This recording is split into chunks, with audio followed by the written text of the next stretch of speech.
Assalamualaikum warahmatullahi wabarakatuh. Bertemu lagi dengan saya Lisa Nuruldaya dari Universitas Muhammadiyah Tangerang. Dalam video kali ini saya ingin menjelaskan materi dari metodologi penelitian, yaitu mengenai rangkuman pertemuan 8 sampai dengan pertemuan 13, yaitu di mana ada pertemuan 8 ada uji validitas dan uji reliabilitas. Uji validitas adalah uji validitas ini berguna untuk mengetahui kevalidan atau kesesuaian kuesioner yang peneliti gunakan untuk memperoleh data dari para responden. Untuk butir pernyataan yang tidak valid, hal yang perlu dilakukan adalah mengganti butir pernyataan dengan pernyataan yang baru, atau bisa juga dengan menghapus butir dengan pernyataan tersebut dengan olah data SPSS. Yang kedua, uji reliabilitas. Uji reliabilitas digunakan untuk mengetahui tingkat kekonsistenan kuesioner yang digunakan oleh peneliti dalam menghasilkan data, walaupun kuesioner digunakan kembali di waktu yang berbeda dengan responden yang berbeda. Masuk ke pertemuan 9, yaitu ada uji asumsi klasik pada analisis regresi linear berganda. Uji asumsi klasik pada analisis regresi linear berganda. Uji asumsi klasik adalah syarat-syarat yang harus dipenuhi pada model regresi linear OSL agar model tersebut menjadi valid sebagai alat menduga. Penelitian yang menggunakan regresi linear berganda sebagai alat analisis wajib untuk melakukan uji asumsi klasik. Hal ini dikarenakan regresi linear berganda merupakan jenis regresi linear OLS. Model regresi linear dengan metode perhitungan kuadrat terkecil atau biasa disebut dengan istilah ordinary least square. Tahap pengujian agar model regresi linear OLS menjadi valid sebagai alat peramalan adalah uji terbagi menjadi 5, yaitu uji heteroskedastisitas, yaitu uji yang dilakukan untuk melihat adanya ketidaksamaan varian dari residual untuk semua pengamatan pada model regresi linear. Lalu yang kedua ada uji multikolinearitas, adalah sebuah situasi yang menunjukkan adanya korelasi atau hubungan kuat antara dua variabel bebas atau lebih dalam sebuah model regresi berganda. Lalu uji linearitas digunakan untuk mengetahui apakah model penelitian mempunyai hubungan yang linear atau tidak. Uji normalitas adalah uji statistik yang digunakan untuk mengetahui bagaimana sebaran sebuah data, dilakukan dengan cara uji grafik dan uji Kolmogorov-Smirnov. Yang terakhir, uji autokorelasi dilakukan ketika lama pengamatan penelitian yang dilakukan lebih dari satu waktu. Dalam penelitian time series autokorelasi perlu dilakukan karena sebuah nilai pada sampel atau observasi tertentu sangat dipengaruhi oleh nilai observasi sebelumnya. Nah, hal ini dilakukan untuk mengetahui ada atau tidaknya korelasi antara variabel yang diteliti dengan perubahan waktu yang diamati. Masuk ke pertemuan 10, yaitu ada estimasi model regresi data panel pada analisis regresi data panel. Analisis regresi data panel adalah gabungan antara data cross-section dan data time series, di mana unit cross-section yang sama diukur pada waktu yang berbeda. Maka dengan kata lain, data panel merupakan data dari beberapa individu atau sampel yang diamati dalam beberapa kurun waktu tertentu. Tahapan analisis data. Yang pertama ada persiapan input data. Yang kedua, analisis statistik deskriptif peneliti. Mendeskripsikan analisis data dalam perhitungan statistik melalui nilai mean, median, maksimum, minimum, standard deviation, skewness, kurtosis, dan Jarku-Bera. Mean adalah rata-rata data, diperoleh dengan menjumlahkan seluruh data dan membaginya dengan cacah data. Menurut Winarto 2015,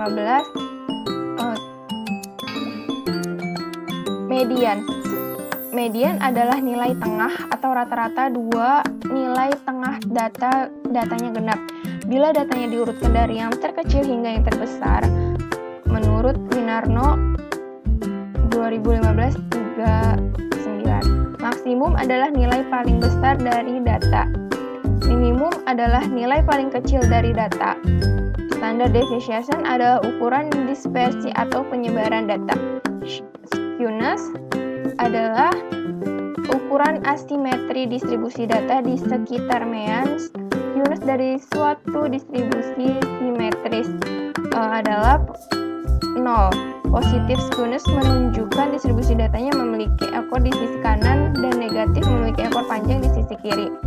Kurtosis mengukur ketinggian suatu distribusi. Kurtosis waktu data berdistribusi normal adalah 3. Bila kurtosis melebihi 3, maka distribusi data dikatakan leptokurtis terhadap normal. Bila kurtosis kurang dari 3, distribusi datanya datar dibandingkan dengan data berdistribusi normal. Zarkubera adalah uji statistik untuk mengetahui apakah data berdistribusi normal. Uji ini mengukur perbedaan skewness dan kurtosis data dan dibandingkan dengan apabila datanya bersifat normal. Dengan HO pada data berdistribusi normal, uji Zarkubera didistribusi dengan X dengan derajat bebas sebesar 2. Probability menunjukkan kemungkinan nilai Zarkubera melebihi dalam nilai absolut nilai terobservasi di bawah hipotesis 0. Nilai probabilitas yang kecil cenderung mengarahkan pada penolakan hipotesis 0 disebut distribusi normal. Normal atau tidaknya deskriptif tidak membuat suatu penelitian gagal untuk dilakukan. Analisis statistik deskriptif digunakan hanya untuk melihat gambaran distribusi data yang akan diteliti saja. Yang ketiga, ada estimasi model regresi data panel. Nah, dari estimasi model regresi data panel ini terbagi menjadi 3, yaitu ada common effect model, fixed effect model, dan random effect model. Lalu masuk ke pertemuan 11, ada uji Chow, uji Hussman, dan uji Lagrange multiplier. Uji Chow digunakan untuk memilih model yang digunakan apakah sebaiknya menggunakan common effect model atau fixed effect model. Pengujian ini apabila dilihat pada nilai probabilitas dengan hipotesis sebagai berikut. HO model mengikuti common effect model jika probabilitas cross section F dan cross section chi square lebih besar dari lambda 0,05. HA model mengikuti fixed effect model atau FEM jika probabilitas cross section F dan cross section chi square lebih kecil dari lambda 0,05. Uji Hussman digunakan untuk memilih model yang digunakan apakah sebaiknya menggunakan REM atau fixed effect model. Pengujian ini dapat dilihat pada nilai probabilitas cross-section random dengan hipotesis sebagai berikut. HO model mengikuti random effect model jika nilai probabilitas cross-section random lebih besar dari lambda 0,05.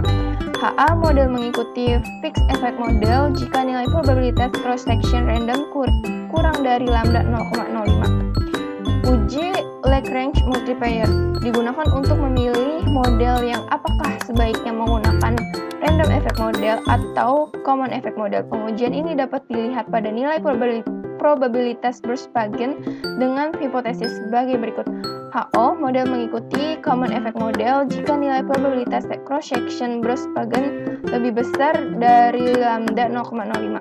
HA model mengikuti random effect model jika nilai probabilitas cross section berspagen kurang dari lambda 0,05. Masuk ke pertemuan 12, yaitu uji asumsi klasik. Uji asumsi klasik adalah persyaratan statistik yang harus dipenuhi pada analisis regresi yang menggunakan pendekatan ordinary least square atau OLS dalam teknik estimasinya. Dengan demikian, perlu atau tidaknya pengujian asumsi klasik tergantung pada hasil pemilihan estimasi model regresi. Dalam regresi data panel, model berbasis ordinary least square atau OLS adalah common effect model dan fixed effect model. Dengan demikian, perlu dilakukan uji asumsi klasik apabila model regresi yang digunakan dalam bentuk common effect model atau fixed effect model. Sebaliknya, apabila persamaan regresi lebih cocok menggunakan random effect model, maka tidak perlu dilakukan uji asumsi klasik karena random effect model menggunakan pendekatan general least squared atau GLS dalam teknik estimasinya. Uji asumsi klasik terdiri dari uji linearitas, autokorelasi, multikolinearitas, dan formalitas. Walaupun demikian, tidak semua uji dilakukan dalam regresi data panel, hanya uji multikolinearitas dan heteroskedastisitas saja yang Uji asumsi klasik terbagi menjadi uji multikolineritas, yaitu perlu dilakukan pada regresi yang menggunakan lebih dari satu variabel bebas. Hal ini untuk mengetahui apakah terjadi hubungan saling mempengaruhi antara variabel bebas yang diteliti. Lalu uji heteroskedastisitas perlu dilakukan untuk mengetahui ada atau tidaknya ketidaksamaan varian dari residual model regresi data panel. Masuk ke pertemuan 13, yaitu ada uji kelayakan model atau uji F, koefisien determinasi, dan uji T. Uji kelayakan model atau uji F, uji kelayakan model atau biasa dikenal dengan uji F digunakan untuk menjelaskan apakah semua variabel bebas yang dimasukkan ke dalam model secara bersama-sama mempunyai pengaruh terhadap variabel terikat, atau dengan kata lain model fit atau tidak. Apabila uji F tidak berpengaruh, maka penelitian mampu menjelaskan adanya hubungan antara variabel independen dengan dependen. Bisa juga hal ini terjadi karena adanya hubungan antara variabel independen multikolineritas menyebabkan model penelitian menjadi tidak fit, sehingga menyebabkan model penelitian menjadi tidak fit. Berdasarkan perbandingan F statistik dengan F tabel, HO jika nilai F statistik kurang dari F tabel, HA jika nilai F statistik lebih dari F tabel. Berdasarkan probabilitas HO jika nilai probabilitas atau F suction lebih besar dari lambda 0,05, HA jika nilai probabilitas atau F suction statistik kurang dari lambda 0,05. Koefisien determinasi hasil ini menjelaskan seberapa jauh kemampuan model regresi dalam menerangkan variasi variabel bebas mempengaruhi variabel terikat. Semakin besar hasil R-squared akan semakin baik karena hal ini mengidentifikasi semakin baik variabel independen dalam menjelaskan variabel dependen. Nilai R-squared berada antara 0 sampai 1 dengan penjelasan nilai R-squared harus berkisar 0 sampai 1. Jika nilai R-squared sama dengan 1, berarti naik atau turunnya variabel terikat atau Y 100% dipengaruhi oleh variabel bebas atau X. Jika nilai R-squared sama dengan 0, berarti tidak ada hubungan sama sekali antara variabel independen terhadap variabel dependen. Uji T menjelaskan signifikansi pengaruh variabel bebas secara parsial terhadap variabel terikat. Hipotesis dalam uji T adalah sebagai berikut. Berdasarkan perbandingan T statistik dengan T tabel, HO jika nilai T statistik kurang dari T tabel, HA jika nilai T statistik lebih dari T tabel.